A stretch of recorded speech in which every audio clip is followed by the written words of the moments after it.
کافر کے بارے میں دل کے اندر نفرت اور بغض ہونا، یہ اسلام کی بنیادی باتیں ہیں۔ اللہ کے لیے دوستی اور اللہ کے لیے دشمنی، لیکن کافر کے ساتھ بیٹھا بھی جا سکتا ہے، کھانا بھی کھایا جا سکتا ہے، میل ملاقات بھی کی جا سکتی ہے، اس بنیاد پر کہ یہ میرے قریب ہوگا، میں اس کو اسلام کی دعوت دوں۔ اگر پیچھے یہ نیت ہے تو کھانا کھانا، ملنا، آنا جانا پردے کی حدود میں رہ کر کوئی حرج نہیں۔ اور اگر یہ سوچ ہی نہیں ہے، ویسے دوستی کی ہے، تو مسلمان کافر کا دوست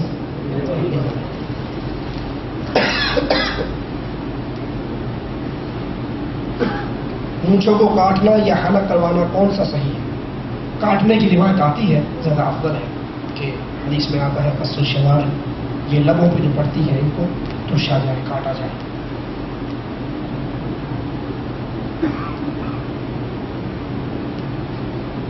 زیر ناف بالوں کے بارے میں سوال کیا ہے، تو زیادہ سے زیادہ اس کا پیریڈ 40 دن ہے، اس سے زیادہ نہیں بڑھانا چاہیے، بلکہ افضل یہ ہے کہ اس کو جلدی سے جلدی گندگی کو صاف کیا جائے۔ عقیقہ 7ویں دن نہیں کیا تو بعد میں کرنا چاہیے۔ 7ویں دن سنت ہے، 14ویں دن کر لے، 21ویں دن کر لے، 7ویں دن نہیں کر سکا تو اس کے بعد وہ اس کی طرف سے صدقہ ہوگا۔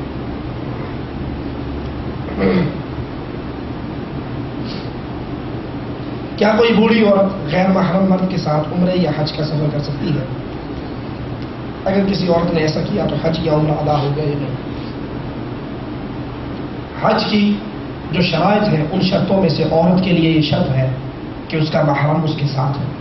اگر محرم اس کے ساتھ نہیں ہے تو اس پہ حج اور عمرہ فرض اور واجب نہیں ہوتا۔ اگر کسی نے کر لیا تو حج تو ٹھیک ہے، لیکن اس نے شریعت کے اس حکم کی خلاف ورزی کی۔ کیا ناخن کاٹنے سے وضو ٹوٹ جاتا ہے؟ ناخن کاٹنے سے وضو ٹوٹ جانے کی ہمارے علم میں کوئی روایت نہیں ہے، یہ نواقض وضو میں سے نہیں ہے، کاٹے جا سکتے۔ نماز کا طریقہ بھی بتائیں قرآن حدیث کی روشنی میں، یہ بڑا مفصل سوال ہے، انشاءاللہ اس پر پھر اللہ نے موقع دیا تو بیان کریں گے۔ صرف ابھی ایک حدیث اس نماز کے حوالے سے سنا کر بات ختم کرتا ہوں۔ عبداللہ ابن عمر روایت فرماتے ہیں، صحیح بخاری میں یہ حدیث ہے، اور صحیح بخاری دین کی وہ کتاب ہے، حدیث کی وہ کتاب ہے جس پر پوری امت کا اتفاق ہے کہ قرآن کے بعد صحیح ترین کتاب صحیح بخاری ہے۔ عبداللہ ابن عمر روایت فرماتے ہیں، جب رسول اللہ صلی اللہ علیہ وسلم نماز کا آغاز کرتے تو اللہ اکبر کہتے، رفع یدیہما، اپنے دونوں ہاتھ بلند کرتے، حتی حذو منکبیہ، اپنے کندھوں کے برابر۔ پہلی بار نماز کا آغاز کہاں سے ہوا؟ اللہ اکبر سے۔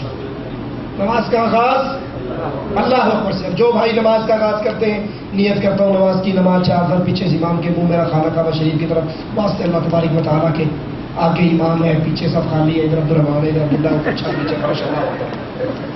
یہ 1.5 گٹھ کی جو آپ نے نیت کا اضافہ کیا ہے، یہ تو حدیث میں نہیں ہے، یہاں تو آغاز ہو رہا ہے اللہ۔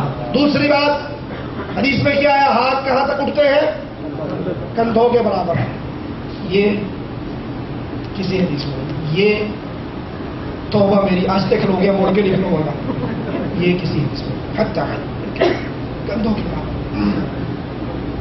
پھر دایاں ہاتھ اپنی بائیں باں پر، کوہنی پر، ذراع پر، یہاں پہ رکھ دیتے، اور جب یہاں پہ ہاتھ رکھا جائے گا تو یہ کہاں آئے گا؟ آپ جتنا مرضی زور لگا لو، یہ تم بھی تھلے نہیں جا سکتا۔ صحیح بخاری کی اس حدیث پہ یہاں ہاتھ رکھ کے کوڈے بھی ہو لو گے تو تھلے یہ یہاں پر آئے۔ اور ایک حدیث میں لفظ ہے کہ اللہ کے نبی صلی اللہ علیہ وسلم دایاں ہاتھ بائیں ہاتھ پہ رکھتے، ثم علی صدرہ، پھر اپنے سینے پہ رکھتے، ٹھیک ہے، پھر ثنا پڑھتے، فاتحہ پڑھتے، قرآن کی کوئی اور سورت پڑھتے، اور جب رکوع میں جانا چاہتے اللہ اکبر کہتے۔ رفع یدیہما، بخاری شریف کی صحیح ترین حدیث، سلسلۃ الذہب ہے اس کی روایت، اس کی اسناد ہے۔ دونوں ہاتھوں کو بلند کرتے کندھوں کے برابر، اور رکوع میں جاتے، رکوع میں ان دونوں ہاتھوں سے گھٹنوں کو پکڑتے، یہ بات میں سیدھی ہوتی، اور پشت بالکل یوں پلین کہ پانی کا پیالہ بھی رکھ دو، نہ سر یوں ہوتا نہ بالکل یوں، اور یہاں پر تسبیحات کہتے، اور جب رکوع سے اپنے سر کو اٹھاتے، رفع رأسہ من الرکوع، رکوع سے اپنے سر کو اٹھاتے، رفع یدیہما، پھر رفعین کرتے، اپنے دونوں ہاتھوں کو اٹھاتے، کندھوں کے برابر کرتے اور فرماتے سمیع اللہ لمن حمدہ ربنا ولک الحمد حمدا کثیرا طیبا مبارکا فیہ۔ اور جب سجدے میں جاتے تو سجدے کے درمیان رفعین نہ کرتے۔ رسول اللہ صلی اللہ علیہ وسلم نے فرمایا مجھے 7 چیزوں پر سجدہ کرنے کا حکم دیا گیا، 2 ہاتھ، 2 گھٹنے اور 2 پاؤں، 6 اور یہ ماتھا اور ناک 7۔ سجدے میں جاتے آپ نے کہا مجھے کتے کی طرح اپنی باہیں نہ بچھاؤ، کچھ لوگ سجدے میں یوں باہیں گرا دیتے ہیں، یہ جائز نہیں ہے، یہ باہیں آپ کی اٹھی بھی ہوں اور یہ بغل کے اندر بھی نہ ہو، انہی پر آپ نے ٹیک کیا ہوا ہے، یہ آپ کی بغل سے آپ کی چھاتی سے الگ ہو، اس طرح سجدہ کرتے ہیں۔ ناک بھی اور ماتھا بھی، یہ دونوں چیزیں زمین پہ لگی ہوتی اور پیچھے سے پاؤں کی انگلیاں اس طرح مڑی ہوئی ہوتی، سیدھے پاؤں ہوتے ملے ہوئے اور انگلیاں قبلے کی طرف مڑی، یہ پورا سجدہ ہوتا۔